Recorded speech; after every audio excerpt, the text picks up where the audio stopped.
Ma'am आपका pizza.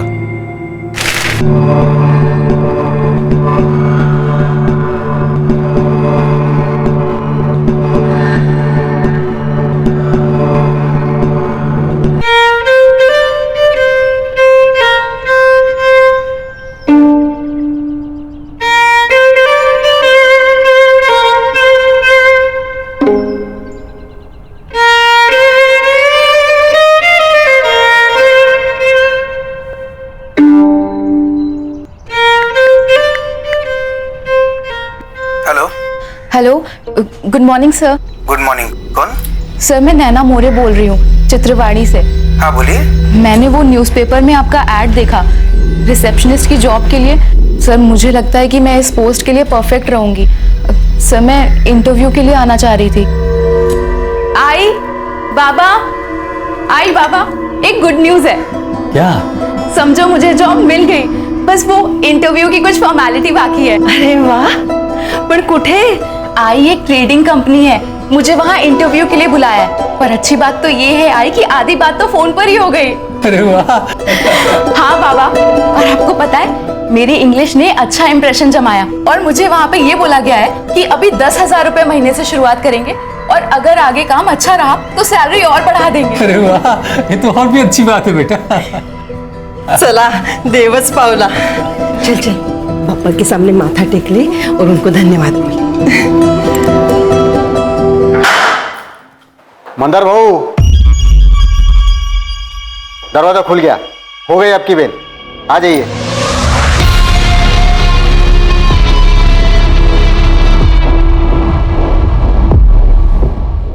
अब उनके लिए हर दरवाजा खुला है फवास। चलता हूँ, फिर मिलेंगे। हाँ भाऊ, मिलेंगे ना। खर्चा पानी बरोबर मिल रहा है ना? कुछ जरूरत होगा तो बोलना मेरे को। एकदम टाइम टू टाइम, और आपके होते हुए मुझे कौन ना बोलेगा। आइए ना, आइए ना।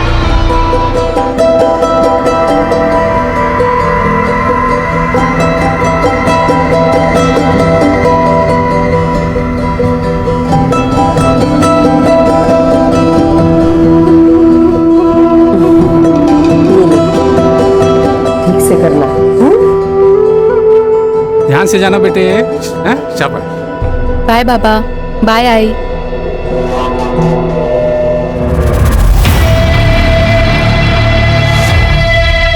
जाल, एक ट्रैप। नैना अनजान थी कि उसके कदम एक जाल की ओर बढ़ रहे हैं।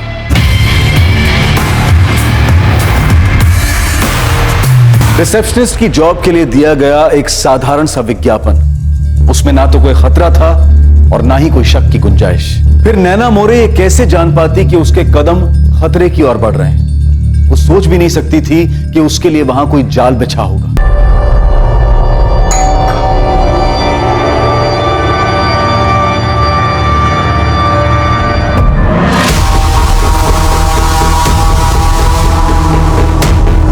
Hi sir. सर मैं नैना मोरे। आपसे फोन पर बात हुई थी सर इंटरव्यू के लिए। नैना आइए, अंदर आइए। जी थैंक यू सर।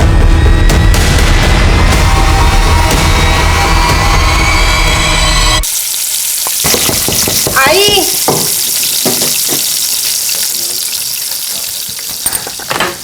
अरे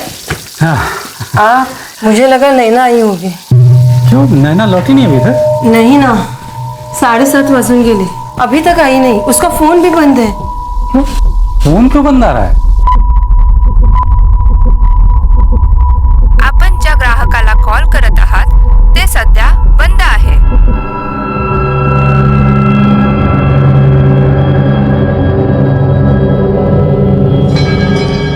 आज फैक्ट्री भी नहीं आई हूँ। मैंने फोन किया था इंटरव्यू के बारे में पूछने के लिए, तभी भी फोन बंद था।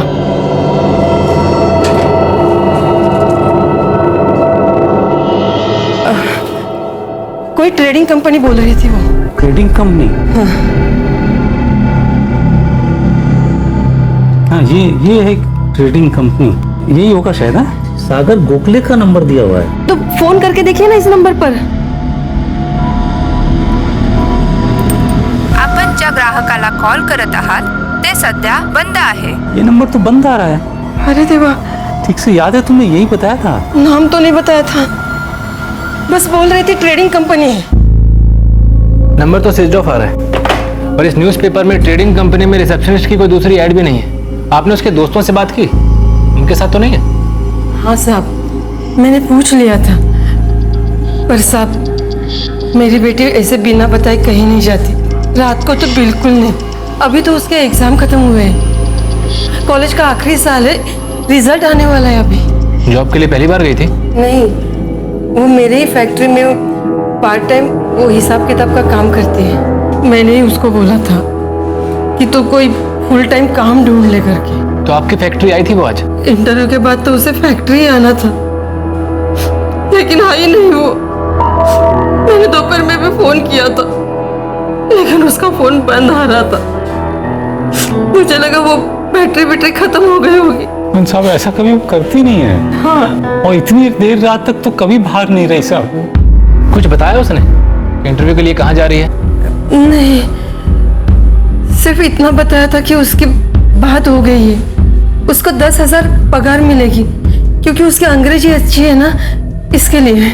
आप एक काम कीजिए, नैना की एक फोटो दे दीजिए, हम पेट्रोलिंग टीम को भेज देते हैं, चेक करते हैं, सुबह हम भी खोजबीन शुरू कर देंगे। सुबह? साहब हमारी बच्ची अकेली है साहब। देखिए सर, आप चिंता मत कीजिए, पेट्रोलिंग टीम रात में उसे ढूंढेगी, और हो सकता है इंटरव्यू से लौटते वक्त लेट हो गई होगी, फोन बंद हो गया होगा तो अपने किसी दोस्त के घर रुक गई होगी, सुबह अपने आप ही घर लौट आए।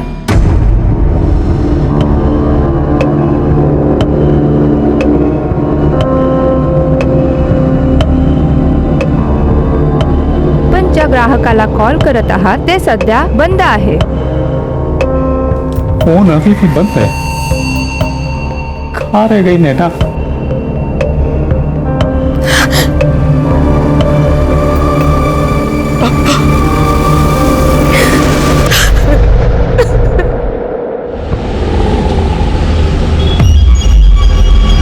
चित्रावाड़ी पीसीआर वैन आउटर रोड पर कचरे के ढेर के पास म्युनिसिपल वर्कर्स ने एक बॉडी देखी है। लेडी है, हमने चेक किया, सांस बंद हो चुकी है, गले पर निशान है।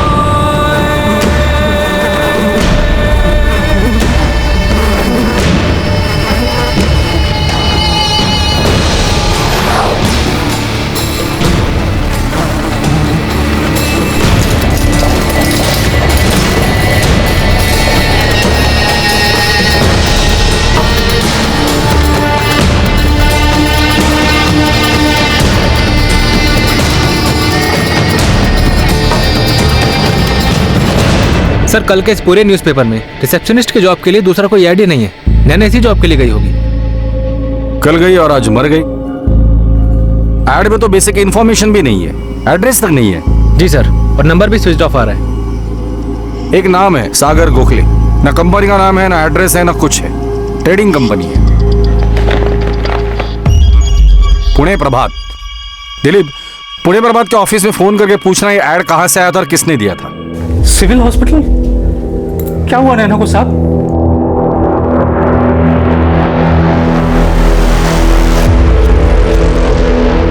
क्या बोली वो? नैना तो ठीक है ना? कुछ बताया नहीं आशा, बस बोले कि सिविल हॉस्पिटल आ जाओ। हॉस्पिटल क्यों?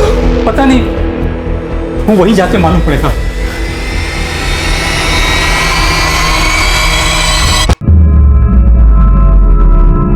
गैंगरेप हुआ है।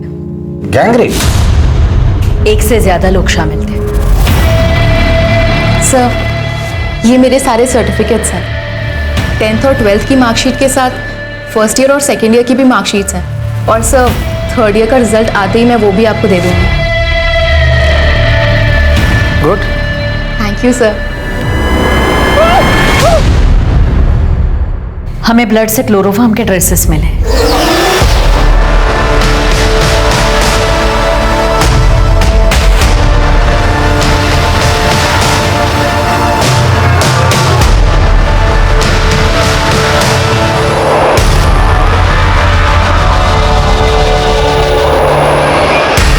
पहले बेहोश किया गया है, फिर रेप किया गया है और फिर स्ट्रैंगुलेट करके मारा गया।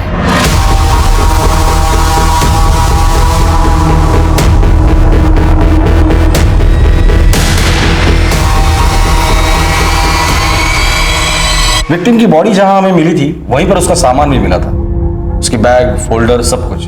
ताज्जुब की बात यह है कि विक्टिम की आइडेंटिटी मिटाने की कोई भी कोशिश नहीं की गई थी। कहाँ इंटरव्यू देने गई थी ये लड़की? किसी ट्रेडिंग कंपनी में रिसेप्शनिस्ट के जॉब के लिए। साजिश हो सकती है, एक ट्रैप जो ऐसे जॉब सीकर्स के लिए हो।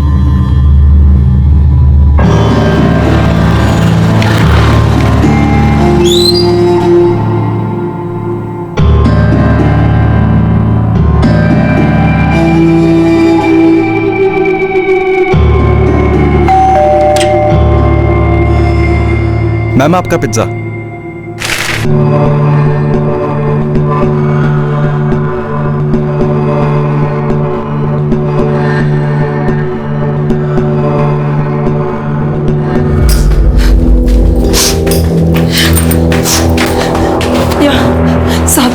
साहब को फोन किया था ना, मैं दत्तात्रेय, हमारी बेटी नैना कहाँ है साहब?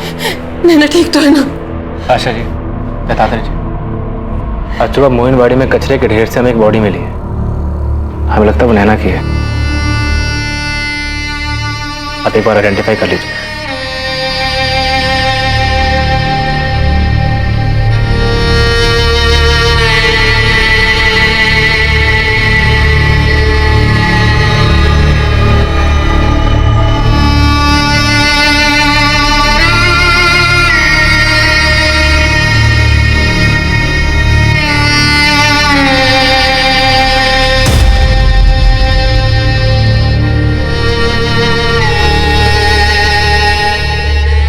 नैना के साथ जो हुआ, क्या इस हादसे का कनेक्शन उसके अतीत से था? क्या उसे जानबूझकर टारगेट किया गया था?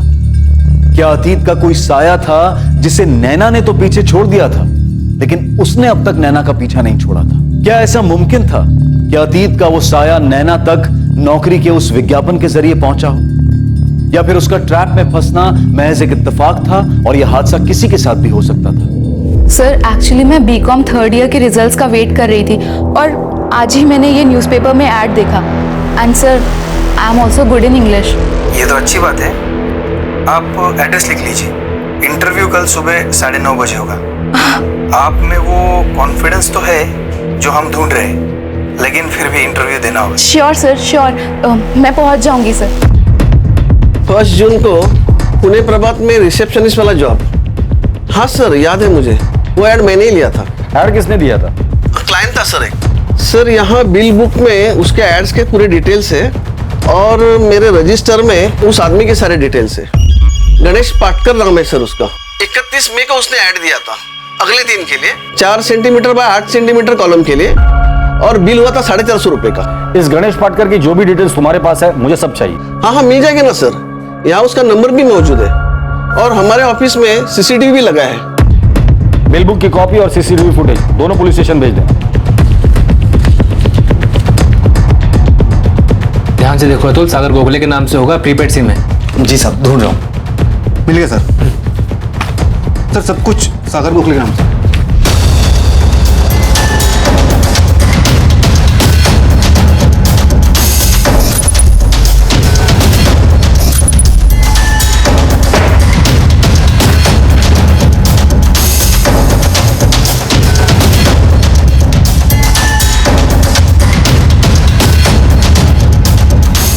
गणेश 5 वर्ड कम करके 4x8 के कॉलम में फिट कर सकते हैं, बेस्ट रहेगा। या तो फिर 5 वर्ड ऐड करके 4x10 के कॉलम में फिट कर देंगे। रेट क्या होगा दोनों का? 4x8 के लिए 450 रुपया और 4x10 के लिए 550 रुपया, जीएसटी पकड़ के फाइनल।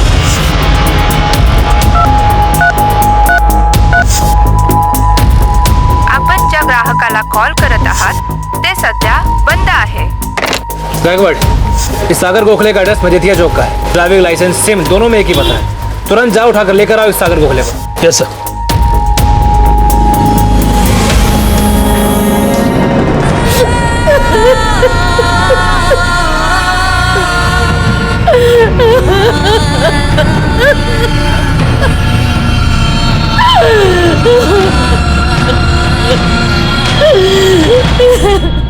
नैना मोरे ने अभी कुछ महीने पहले ही अपना 21वां जन्मदिन मनाया था। नैना मोरे दत्तात्रेय और आशा की इकलौती औलाद थी। नैना ने अपने माँ बाप को कड़ी मेहनत करते देखा था सिर्फ इसलिए ताकि वो नैना को अच्छी शिक्षा, अच्छा भविष्य दे सके। नैना भी अपने माँ बाप की उम्मीदों पर खरी उतरी थी। उसने ग्रेजुएशन कर लिया था और आगे भी पढ़ना चाहती थी। वो चार्टर्ड अकाउंटेंट बनना चाहती थी। उसकी प्रतिभा और लगन को देखकर आशा और दत्तारे को उस पर नाज था। उनका सपना पूरा भी हो जाता अगर नैना की जिंदगी में वो काला दिन कहर बनकर ना टूटता। 1 जून 2019 का वो मनहूस दिन।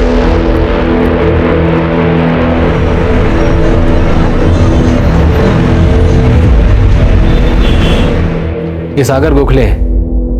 न्यूज़पेपर की एड में इसी का नाम और नंबर था। आपकी बेटी नैना ने इसी से बात की थी। और ये दूसरा गणेश पाटकर, वो एड इसी ने दिया था। देखिए, हम यकीन के साथ तो नहीं कह सकते कि इनकी असली नाम है, पर आपने इन दोनों में से किसी को भी कहीं देखा है? हमने नैना के क्लासमेट और दोस्तों से भी पूछताछ की, वो भी इन्हें नहीं पहचानते। लेकिन इन दोनों का आपसे कोई कनेक्शन तो है। एक बार याद करने की कोशिश कीजिए, अभी गांव में शायद मुलाकात हुई हो। नहीं पहचानते साहब इन लोगों को, लेकिन हमारी नैना के साथ इन लोगों ने ऐसा क्यों किया, और हमारी नैना ही क्यों? दत्तात्रेय जी, हम पूरी कोशिश कर रहे हैं, लेकिन अभी तो दिखाई दे रहा है कि शायद आपकी बेटी नैना इनकी साफ टारगेट थी। सागर गोखले ने सिम कार्ड के लिए जो पैन कार्ड और ड्राइविंग लाइसेंस यूज किया था, उसके एड्रेस फेक है। क्यों साहब, क्यों? हमारे बच्चे हैं, क्यों ऐसा क्या किया था उसने? आशा जी, ये बात तो हम पूरे यकीन के साथ कह सकते हैं कि इसमें नैना की कोई गलती नहीं, पर ऐसा कोई हो सकता है जो आपको नुकसान पहुंचाना चाहता हो। हम तो छोटे लोग हैं साहब, मैं तो प्यून हूं और ये सिलाई फैक्ट्री में काम करती है, और मेरी बेटी वो तो पढ़ लिख कर कुछ बनना चाहती थी। हमने किसी को कोई नुकसान नहीं पहुंचाया साहब। हाँ गायकवाड़, गणेश पाटकर की खबर आई है सर। हिस्ट्री शीटर है ये बंदा। History sheeter? हाँ सर, नामदेव ने निकाली है इसकी हिस्ट्री। चिंदीचोर आदमी साहब है, चेन स्नैचिंग, पॉकेट मारी वाले 4-5 केस है इसके नाम पे। हर बार पुलिस ने इसको पकड़ा है, लेकिन बाद में वही बेल मिल जाती है, ठिकाना बदल लेता है। नैना मोरे की फैमिली से इसका क्या कनेक्शन है? कोई कनेक्शन नहीं है सर। सर, मुझे नहीं लगता कि नैना मोरे स्पेसिफिकली टारगेट होगी। क्रिमिनल माइंड है ये बंदा, सिर्फ लड़की से मतलब था। नैना मोरे नहीं तो उसकी जगह शायद कोई और लड़की होती। बरोबर है साहब तुमसे। साहब, न्यूज़पेपर का ऐड था, कोई भी जरूरतमंद लड़की जहां से में आ सकती है। मतलब पक्का कोई रैकेट चला रहा है, रेप करने के लिए इस तरह लड़कियों को टारगेट करते हैं न्यूज़पेपर में ऐड देकर। लेकिन मर्डर क्यों किया? मुझे नहीं लगता साहब कि नैना पहली लड़की होगी। इन लोगों ने ऐसा कांड पहले भी किया होगा, लेकिन किसी ने कुछ कंप्लेंट नहीं किया तो सामने नहीं आया। लेकिन नैना स्ट्रांग गर्ल निकली होगी साहब। उनके सामने पुलिस का नाम लिया होगा तो डर गए होंगे, और इसलिए किस्सा ही खत्म कर दिया। सर, ये सागर गोखले, जिसका नंबर 44498125 जो ऐड में दिया गया था, 15 मई को खरीदा गया था, और 1 जून को इस पे सबसे पहला कॉल नैना का ही आया था। उसके बाद उसी शाम को उसी नंबर से 4445369296 पे कॉल किया गया था। उसके बाद से ये नंबर स्विच ऑफ है। ये 4445369296 ये किसका नंबर है? सर, नंबर अभी बंद है, कॉल रिकॉर्ड के लिए बात हो गई है। सर, पक्का कोई रैकेट है जो ये हिस्ट्री शीटर मिल के चला रहा है। इस सागर के बारे में जल्द से जल्द पता करो, कहीं ऐसा ना हो कि वो भी इस गणेश पाटकर की तरह हिस्ट्री शीटर हो।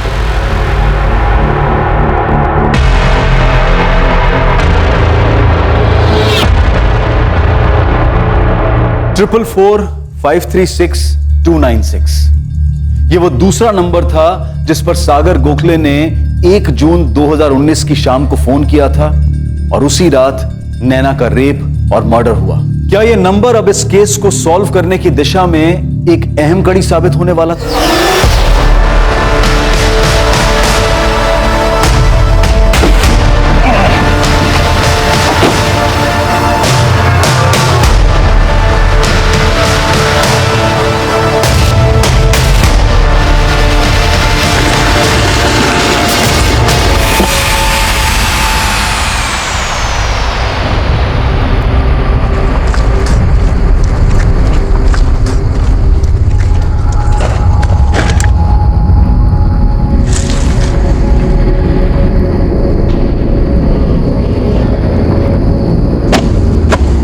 पुलिस को अब इस बात की आशंका थी कि गणेश पाटकर की तरह सागर गोखले भी नैना के केस में शामिल अपराधी का असली नाम हो सकता है। और इस बात की भी संभावना थी कि उसका भी गणेश की ही तरह क्रिमिनल रिकॉर्ड हो। पुलिस ने इस बारे में अपनी तहकीकात, अपनी खोजबीन जारी रखी और जल्द ही उन्हें इस नाम की हकीकत भी पता चल गई।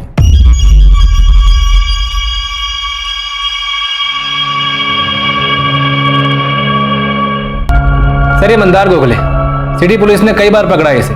चोरी, चैन स्नैचिंग, ज्वेलरी की दुकान लूटना, ऐसे कई मामले दर्ज है इसके नाम पे। खतरनाक लुटेरा है। सागर गोखले के साथ क्या कनेक्शन है इसका? सर, मंदार सागर का बड़ा भाई लास्ट वीक अप्रैल में ही बेल पे बाहर निकला। सागर की हिस्ट्री क्या बोलती है? एकदम क्लीन है सर, लेकिन उसके बड़े भाई मंदार की हिस्ट्री सॉलिड है सर। बड़े भाई की हिस्ट्री में छोटा भाई अपना प्रेजेंट छुपा रहा है। पता करो ये दोनों का है, उठाकर लेकर आओ। सर, मंदार के लिए इन्फॉर्मेंस एक्टिव है और उसके छोटे भाई सागर की टिप मिली, पिज्जा डिलीवरी का काम करता है। सर, मुझे लगता है इस केस में सागर का ही सब किया धरा है।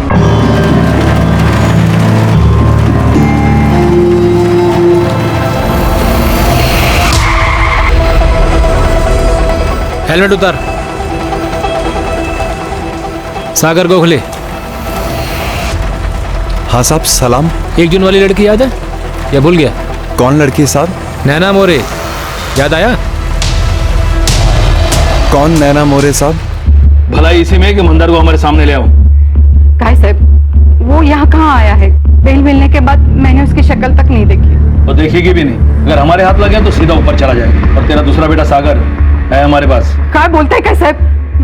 सागर ने क्या किया? बताएंगे, उसने क्या किया वो भी बताएंगे। एक एक खूना ठोक के चेक करो, देखते हैं मंदार को कहाँ छुपा है। सर, मैं बोल रही हूँ ना, गलतफहमी हुई है आपको। माझं पोरगा तसा नहीं है वो। बोल साहब, मुझे क्यों मार रहे साहब? मैं नहीं जानता किसी नैना मोरे को। आई शपथ साहब। मंदार की बात सिटी पुलिस स्टेशन से हुई है ज्यादा। पता करो जेल में उसके साथ अंदर कौन कौन था और वो लोग अब कहाँ हैं। बाहर है तो उठा के लेके आओ। मुझे हर हाल में मंदार चाहिए ज्यादा। हो साहब। यार देख, गणेश पाटकर को बोल के तुम लोगों ने ही छपवाया था ना, जिसके इंटरव्यू के लिए इस लड़की को बुलाया था।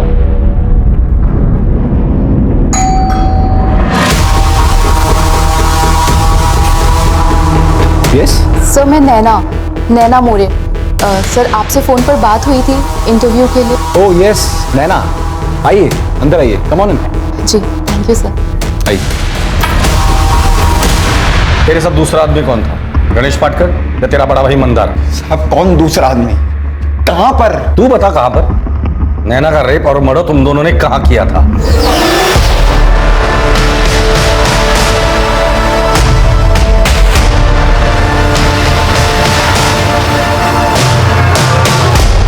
साहब, मैं न्यूज़पेपर में ऐड क्यों दूंगा साहब? मेरे को इंटरव्यू आगे कोई क्यों देगा? मैं तो खुद पिज्जा डिलीवरी करता हूँ साहब। साहब, मेरा यकीन कीजिए आप, मैंने ऐड वैड नहीं दिया है। मैं जानता भी नहीं है ये गणेश पाटकर कौन है साहब। देख, यहाँ आने के बाद तुझ जैसे लोगों को अपना पिछला जन्म भी याद आ जाता है। तुझे भी याद आ जाएगा। बोल। हाँ ठीक है, लेकिन मुझे सारी की सारी जानकारी जल्दी से जल्दी चाहिए। सब पूरा घर छान मारा, लेकिन मंदार उसके घर पर नहीं मिला।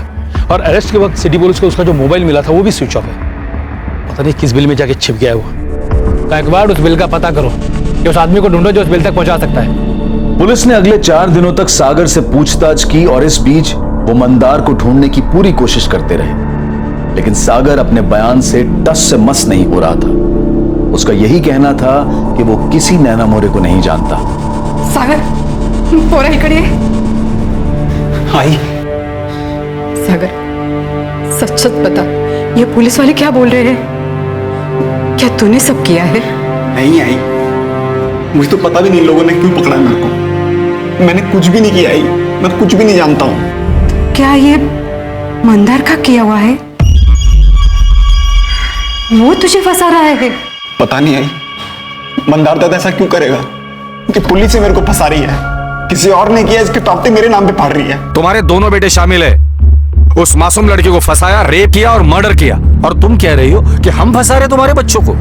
हमें तो शक है कि और भी कई लड़कियों के साथ उन्होंने यही किया होगा। सागर को लेकर आपको गलतफहमी हो गई साहब। सागर ऐसा कर ही नहीं सकता।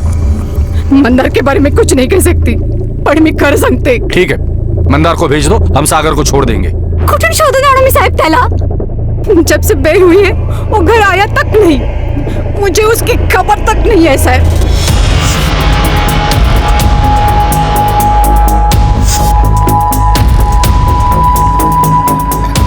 क्यों ले जा रहे हो साहब? जब से बेल मिली उसके बाद हमने चोरी वोरी में हाथ नहीं डाला साहब। बात क्या है साहब? साहब देखो, हमने कोई नया कांड नहीं किया साहब। नीलेश माने, प्रताप अहिरे, तुम दोनों मंदार गोखले को तो जानते हो क्या? तुम सब एक ही जेल में थे ना?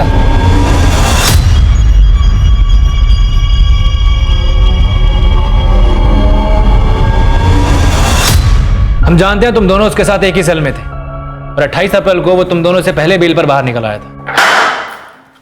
मंदार भाऊ, दरवाजा खुल गया, हो गया आपकी बेल, चलिए। नीलेश, प्रताप, तुम लोगों को कभी कोई तकलीफ होगा ना तो मंदार भाव को याद करने, समझा? चलता हूं। अगर मना किया तो खैर नहीं दोनों की। मना क्यों करूंगा साहब? सब जानते हम तीनों साथ में थे। लेकिन साहब 2 हफ्ते पहले उसको बेल मिल गया था और हम भी 14 मई को बाहर आए, उसके बाद कांटेक्ट नहीं हुआ साहब। साहब मैंने भी नहीं देखा उसको, अपना वास्ता तो बस जेल तक ही था। पर साहब हुआ क्या है? नैना मोरे नाम है इसका, रेप और मर्डर हुआ है। छोटा मोटा हाथ मारने वाले लोग हैं हम साहब, कहाँ लंबी केस में फंसा रहे हो साहब? लड़की का मैटर, मर्डर और रेप साहब, हम ये सब नहीं करते साहब। अभी तक तो दूर ही हो, बस इतना बता दो मंदार का ठिकाना कहाँ है? हमको नहीं मालूम साहब। हम तो उसके टच में भी नहीं थे साहब। तुम तीनों एक साथ एक ही सेल में थे, अपने अगले कांड के बारे में बताया तो जरूर होगा उसने। हमें उसके कोई काम में इंटरेस्ट नहीं था। 1 नंबर का लिच्चड़ आदमी है साहब वो। रात को जेल में गंदी गंदी हरकतें करता था, ये काम उसी ने किया होगा पक्का। उसका भाई सागर, वो कैसा है? वो कर सकता है ये काम? हम नहीं जानते साहब। गणेश पाटकर, उसको तो जानते ही होगे। वो पॉकेट मार गणेश के बारे में बात कर रहे हो साहब? हाँ भाई, मिले उससे कभी? हाँ साहब, एक आध बार मिला हूं, लेकिन धंधे के बारे में कुछ मतलब नहीं बना साहब। प्रताप और मैंने भी कभी साथ में काम नहीं किया, हम लोग भी जेल में मिले जैसे मंदार को मिला। तो चुपचाप ये बता दो कि मंदार कहाँ मिलेगा? साहब पक्का नहीं पता साहब, पर सातारा में सेटिंग लगाओ साहब, वहां मिल सकता है। सतारा? अभी सतारा कैसे याद आया? अभी तो बोल रहे थे कि तुम्हें पता नहीं कहाँ मिलेगा। सच में नहीं मालूम साहब, वो तो जेल में बात में उसने बोला था सतारा। साहब वहां पे भी मिलेगा कि नहीं ये नहीं पता साहब। बाहर आके मेरे को मिलो, सतारा चलने का है। सतारा में क्या अपना एक सेटिंग है, तो मेरे को उधर तो पंटर लोग चाहिए होगा, तो तुम दोनों बाहर आके मिलने को बोला था साहब, लेकिन हम नहीं गए कभी उसको मिलने। सच बोल रहे साहब, हमारा इससे कोई लेना देना नहीं है। ठीक है, अभी तो जाने दे रहा हूँ, लेकिन पुणे से बाहर नहीं। दोनों के फोन ऑन रहने चाहिए। साहब है फैजल कुरैशी, नाम भी असली है और आदमी भी। इस कांड के बाद से ही अपना फोन बंद करके बैठा ही है। कौन है ये फैजल कुरैशी? साहब टैक्सी ड्राइवर है।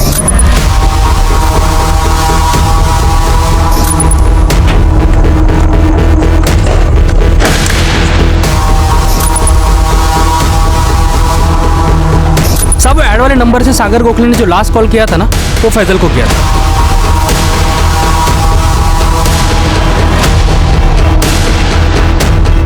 तो फैजल कुरैशी मिलेगा कहाँ? साहब इस कांड के बाद अपने घर में छुपा है वो। नैना के साथ इनकी कोई दुश्मनी नहीं थी, बस ऐसे ही टारगेट किया था मजा करने के लिए। ये मंदार हाथ लग जाएगा ना, फिर इनको बताता हूँ मजा कैसे करते हैं। भाई साहब हमारी बेटी क्यों, नैना के साथ ऐसा क्यों हुआ? देखिए, नैना के साथ जो हुआ वो होना नहीं चाहिए था। हम जल्द ही आपके सारे सवालों के जवाब दे देंगे। फिलहाल तो हम बस यही अंदाजा लगा सकते हैं कि आपकी बेटी नैना अकेली लड़की नहीं थी, उससे पहले भी इन लोगों ने कई लड़कियों को अपना निशाना बनाया होगा। हमारे बेटे से कोई दुश्मनी नहीं थी, ऐसे ही फंस गई वो। पेशेवर मुजरिम नीलेश माने और प्रताप आहिरे ने पुलिस को मंदार गोखले के सतारा वाले प्लान के बारे में जो अहम सुराग दिया था, अब वो इस केस में निर्णायक साबित होने वाला था। मंदार गोखले सतारा में ही छुपा हुआ था।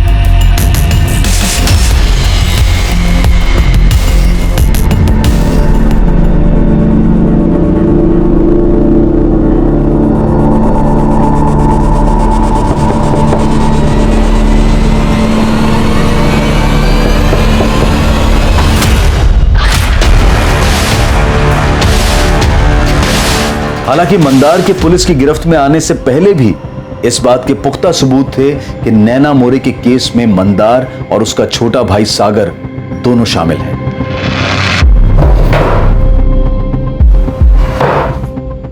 मैंने कुछ नहीं किया सर, मैं तो बस ऐप वाली टैक्सी चलाता हूँ। तो फिर सागर गोखले को कैसे जानता है तू? उसने कॉल किया था तुझे? साहब उन्होंने ऐप से टैक्सी बुक की थी, मेरी एक बदकिस्मती थी कि वो बुकिंग मेरे पास आई। बाबरी नाका का खोलता साहब, मैं लोकेशन पर गया तो कॉल करके थोड़ा आगे बुलाया तो मैंने वहां पर एक गोनी देखी।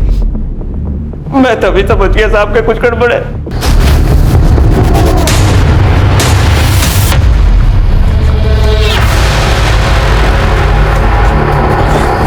डिग्गी खोल। इसमें क्या है? तेरी शादी का दहेज है इसमें, चाहिए क्या? खोलना। ऐसा गोनी पे ले जाने की परमिशन नहीं है हमको। कौन देता है ना परमिशन? कौन देता है तेरे को परमिशन? साला इसके साथ तेरे को भी डिक्की में डाल देगा। सच बोल रहा हूँ साहब, चाकू गले पड़ता। मेरे घर जाकर दुआ किया कि मेरी जान बच गई। उस रात के बाद से साहब अलग से खाना तक नहीं उतरता। जब तुझे पता था कि कांड हुआ है, कांड किसने किया ये भी तुझे पता था, तो फिर बाद में पुलिस को बताना जरूरी नहीं समझा तुम्हें?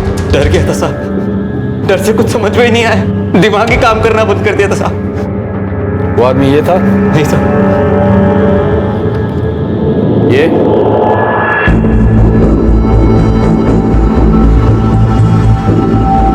हाँ साहब, दोनों में से एक ये था।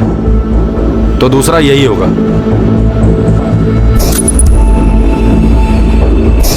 हाँ साहब, यही था, अच्छे से पहचान था उसे। ये बात अगर तूने पहले आकर हमें बताई होती तो कब का अरेस्ट करते हम इन दोनों को? सब डर गया था साहब, मैं तो वहां से भागने वाला था, लेकिन इससे चाकू लगा दिया साहब। पैंट के लिए हो गई थी साहब मेरी। चल डिसाइड कर लो, कुटाई होने के बाद सच बोलोगे या सच बोलने के बाद कुटोगे? क्योंकि सच तो तुम हर हाल में बोलोगे और कुटाई तुम्हारी हम शौक से करेंगे।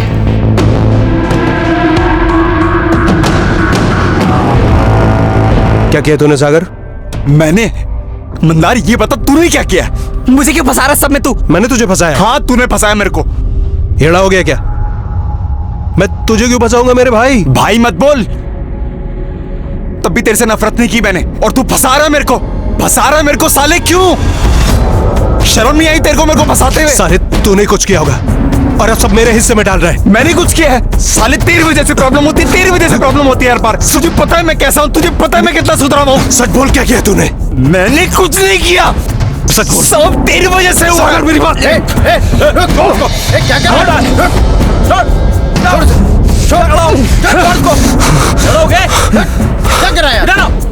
लड़ने दो दोनों को, नाटक कर रहे साले।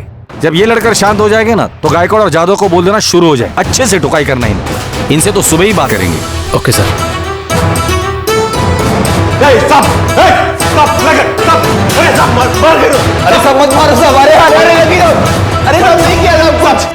नैना मोरे के अपराधी पुलिस की गिरफ्त में थे, लेकिन उसके माँ बाप को अब भी इस बात की खबर नहीं थी कि नैना के साथ ऐसा क्यों हुआ। इन दोनों ने नैना को ही क्यों फंसाया, और आखिर उनके जाल में कोई और क्यों नहीं, बस नैना ही कैसे फंस गई। नैना सिर्फ एक जॉब इंटरव्यू के लिए गई थी, लेकिन जॉब के लिए दिया गया एक साधारण सा विज्ञापन और नैना की मौत। यहां सिर्फ एक जाल नहीं बुना गया था, बल्कि जाल के अंदर भी एक जाल बिछाया गया था जो जुर्म के मकसद से भी ज्यादा चौंका देने वाला खुलासा करने वाला था। हट, नैना मोरे को कहां बुलाया था? बोल। अपन क्या बोले साहब, आपको तो सब पता ही है। किसी झूठी जगह का नाम ले लो और आप जो बोलोगे वही सही। साले तेरी अक्कड़ है ना, किसी और पर दिखाना। या दिखाए तो हड्डी बस लेक कर दूंगा। तोड़ दो साहब, हड्डी बसी सब तोड़ दो। आप जो करोगे सब सही होगा। साले तू भी तो बराबर का हिस्सेदार है, तू चुप क्यों है? कैसी हिस्सेदारी साहब? हाँ, पिछले 4 साल से अलग अलग जॉब पे अपने जूते घिस रहा है। अब उनके धंधे से इसका कोई वास्ता नहीं है। अब हो गया ना सीधा रेप और मर्डर? नहीं साहब, पिछले 8 साल से अपन इस लाइन में ही है। न जाने कितनी चोरी की, डकैती की, कितनी बार जेल गया खुद को भी याद नहीं है। रात में लोगों के घरों में घुसा हूं, उधर लेडीज लोग भी होती थी, लेकिन कभी किसी लेडीज के ऊपर अपन हाथ नहीं डाला। आई शपथ। तेरी ये कसम तेरे बेगुनाह होने का कैरेक्टर सर्टिफिकेट देती है क्या? तूने बोल लिया, हमने यकीन कर लिया। आप उनकी बात का यकीन करो, ये अपना भाई है। ऐसा कांड करने का ना इसके अंदर हिम्मत नहीं है। और अगर ये ऐसा कांड करता तो उस पेपर के ऐड में अपना असली नाम डालता क्या? और वो सिम कार्ड वो भी इसी के नाम पे था। ऐसा कैसे साहब? ऐसा करता है क्या कोई? तो ये सब तूने अकेले ने किया? अरे नहीं साहब, अगर इस कांड के पीछे अपन का हाथ होता तो मैं इसका असली नाम डालता क्या उस पेपर में? साहब अपन हिस्ट्री सीटर है, घूम फिर के पुलिस अपन तक पहुंचती थी। अभी ये गणेश पाटकर किधर से आया अब उनको मालूम नहीं। इस कांड से हमारा कोई वास्ता नहीं है। अभी आपको जितना मारना है, जितना पीटना है पीटो। हो सकते तो वो चार्जशीट होता ना, हम लोग के नाम पे फाड़ दो। लेकिन बार बार साहब अपन एक ही बात बोलेगा कि हम दोनों को उस पर फंसाया जा रहा है। साहब मैं पिछले 2 साल से मजबूरी में पिज्जा डिलीवरी का काम कर रहा हूँ। भाई जैसा नहीं बनना था मेरे को। सरकारी नौकरी का एग्जाम भी दिया मैंने, पर अभी सब पानी में, सब बर्बाद हो गया सब कुछ। क्रिमिनल का भाई हूं साहब मैं। एक नौकरी लेने के लिए ना बहुत पापड़ बेलने पड़ते हैं। मैं अच्छा खासा अपनी नौकरी कर रहा था, अभी कोई नौकरी नहीं देगा मेरे को। माथे पे लिख दिया आपने मेरे, क्रिमिनल का भाई क्रिमिनल।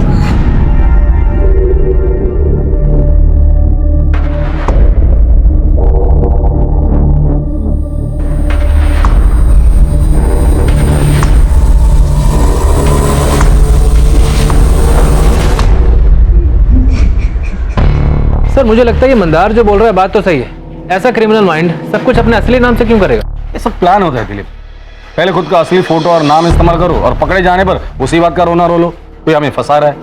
ये बहुत शातिर लोग हैं, 2 कदम आगे की सोचते हैं। फिर भी सर नैना मौर्य की आइडेंटिटी डिस्ट्रॉय करने की बिल्कुल भी कोशिश नहीं हुई। सारा सामान उसकी बॉडी के पास से मिलता है और न्यूज़पेपर की ऐड से हमें सागर गोखले का असली नाम मालूम पड़ता है। ऐड देने वाला कौन? History sheeter Ganesh. सर को इतने सबूत कैसे छोड़ सकता है? लेकिन वो टैक्सी ड्राइवर फैजल, उसने भी तो इन दोनों का नाम लिया था। सर वही समझ में नहीं आ रहा है कि फैजल कुरैशी इनके बीच में कैसे आ गए। सागर गोखले के फोन पर एक ही कॉल आता है और वो था विक्टिम नैना मौर्य का। और सागर गोखले के फोन से एक ही कॉल जाता है, वो जाता है फैजल कुरैशी। और फैजल कुरैशी की टैक्सी आकर रुकते हैं इन दोनों भाई सागर और मंदार के नाम पर। बड़ी आसानी से हमें एक और सबूत मिल जाता है। तो तुम्हें लगता है कि ये फैजल कुरैशी का सच नहीं है? सर मुझे लगता है इस फैजल कुरैशी को एक बार फिर से उठाना चाहिए।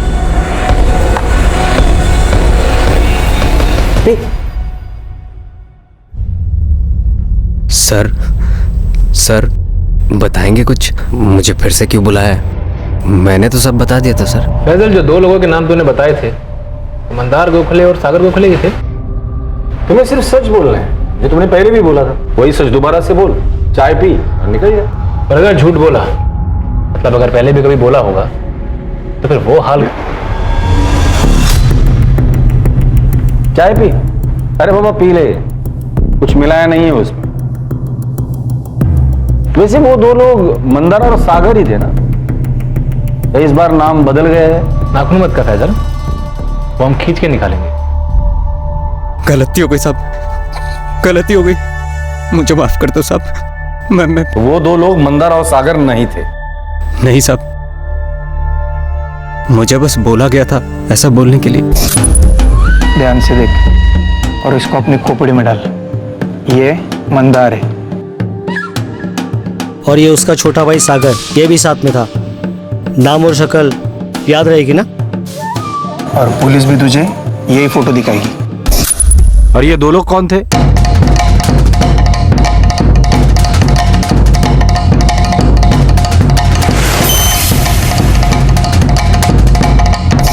नीलेश माने और प्रताप अहिरे। सर ये दोनों तो मंदार के साथ जेल में थे। गलती हो गई साहब, पैसे का लालच दिया था उन लोगों ने, 4000 रुपए दिए थे। लेकिन मैंने नैना को कुछ नहीं किया साहब। वही लोग बॉडी लेकर आए थे।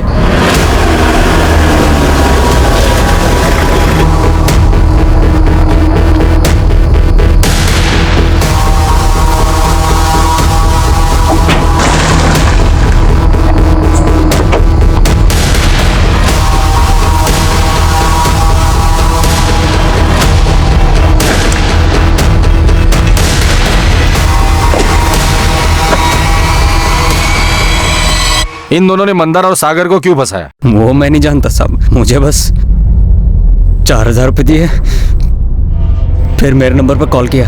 उसके बाद इन्होंने उधर कचरे के पास बॉडी फेंकी और सागर और मंदार का नाम लेने को बोला। उसके बाद इन्होंने उधर कचरे के पास बॉडी फेंकी और सागर और मंदार का नाम लेने को बोला।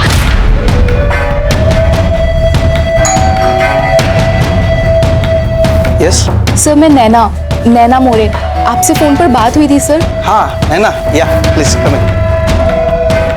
10th और 12th की मार्कशीट के साथ फर्स्ट ईयर और सेकेंड ईयर की भी मार्कशीट्स हैं। गुड।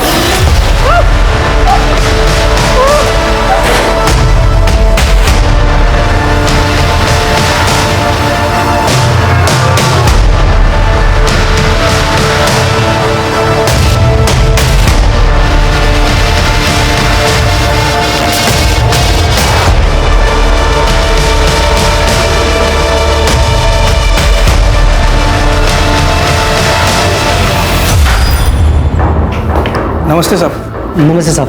नमस्ते साहब, हमने सुना है मंदार को आपने पकड़ लिया। हाँ, प्लान कामयाब रहा। फैजल ने भी वही बोला जो तुम दोनों ने उसे सिखाया था,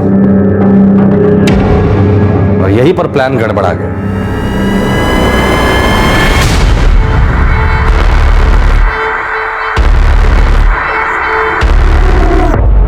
हे, खड़ा हो।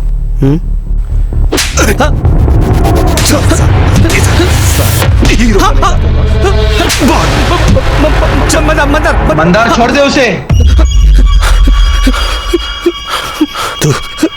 तू बचाएगा इसे? छोड़ छोड़। चल चल, साला चुप बोल रहा हूं।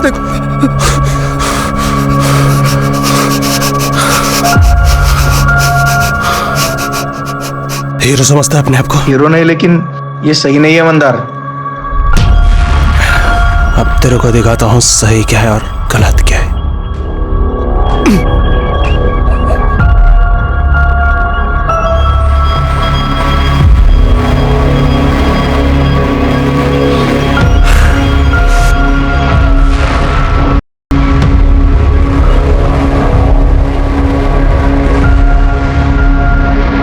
अबे ओ, चलो उठो, लग जाओ काम पे।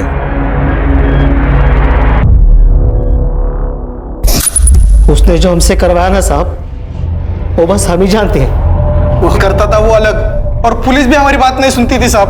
मंदार जब बेल की सुनवाई के लिए गया तो मैंने पावस्कर भाऊ को बोला कि हमारी सेल बदल डालो। तुम दोनों यहाँ होटल में रहने के लिए आए क्या? इधर क्या तकलीफ है? तुमको मालूम है ना वो कैसा आदमी है? भाऊ हमारा सेल बदल लो भाऊ। चुप चुप, दोनों भी चुप। पुलिस का इधर रूम सर्विस के लिए बैठा है तुम्हारे लिए। सबक सिखाना चाहते थे साहब हम उसको। रेप और मर्डर का चार्ज लगता ना तो हमेशा के लिए सड़ता अंदर।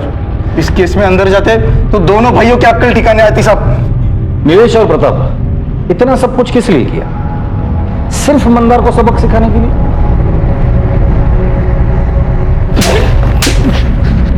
और वो लड़की नैना मोरे बेचारी ऐसी फंस गई तुम लोगों की नौकरी की ऐड के चक्कर में। गणेश पाटकर न्यूज़पेपर में ऐड देने वही गया था ना? हाँ साहब, और सागर के नाम पर सिम कार्ड भी उसी से खरीदवाया था साहब। गणेश पाटकर कहाँ मिलेगा? कोल्हापुर में। सागर सुन, अपन उन दोनों के साथ ऐसा कुछ नहीं करता था जैसा वो लोग बोल रहे। अपन सिर्फ उनसे अपना काम करवाता था। इससे कोई फर्क नहीं पड़ता मंदार, तूने क्या किया क्या नहीं किया। इस फसाद की जड़ तू ही है। मेरा नाता जब तक तेरे साथ रहेगा ना, मेरी जिंदगी यहीं बर्बाद रहेगी।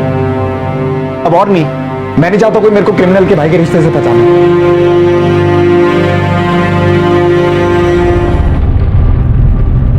पुलिस ने गणेश पाटकर को भी पकड़ लिया। नीलेश माने, प्रताप आहिरे, फैजल कुरैशी और गणेश पाटकर इस वक्त जुडिशियल कस्टडी में हैं और अपने केस के ट्रायल शुरू होने का इंतजार कर रहे हैं। नैना के माता पिता यकीन ही नहीं कर पा रहे हैं कि नैना वाकई गलती से एक षड्यंत्र द्वारा बुने गए जाल में फंस गई। उन्हें नैना की बदकिस्मती पर यकीन ही नहीं हो रहा था कि नैना की हत्या और बलात्कार किसी एक मुजरिम द्वारा दूसरे मुजरिम को फंसाए जाने की महज एक चाल थी। एक नौकरी के लिए दिया जाने वाला एक मामूली सा ऐड नैना को मौत के मुंह तक ले जाएगा।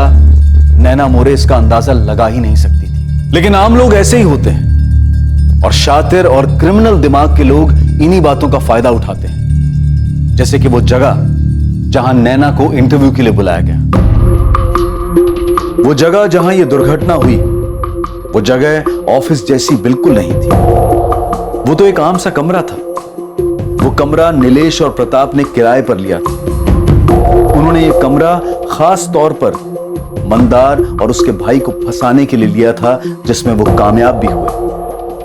नैना अपने जॉब को लेकर बहुत एक्साइटेड थी और जाहिर है कि इस एक्साइटमेंट में उसका ध्यान ही ना गया हो कि वहां कोई ऑफिस सेटअप है ही नहीं और नैना खुद ब खुद चलकर उनके जाल में आ गई। जब आप ऐसी किसी जगह पर जाते हैं तो बहुत सी बातों का ध्यान रखना जरूरी होता है। चाहे आप वहां किसी ऐड के जरिए गए हों या फिर आपको इंटरनेट या एसएमएस के जरिए वहां बुलाया गया हो। अपॉर्चुनिटी जिसकी तलाश में हर कोई होता है, अपॉर्चुनिटी जिसे कोई भी अनदेखा नहीं करना चाहता। सुनहरा दिखने वाला हर मौका हमेशा सुनहरा नहीं होता है। इसलिए बेहद जरूरी है कि उस रैंडम अपॉर्चुनिटी पर तोल मोल कर भरोसा किया जाए और हर वक्त सतर्क रहा जाए। अब मैं अनूप सोनी आपसे विदा लेता हूं, फिर मुलाकात होगी। और हमेशा याद रखें, क्राइम और आपके बीच में सिर्फ इतना फर्क है कि आप कितने सतर्क हैं। सतर्क रहें, सुरक्षित रहें। जय हिंद।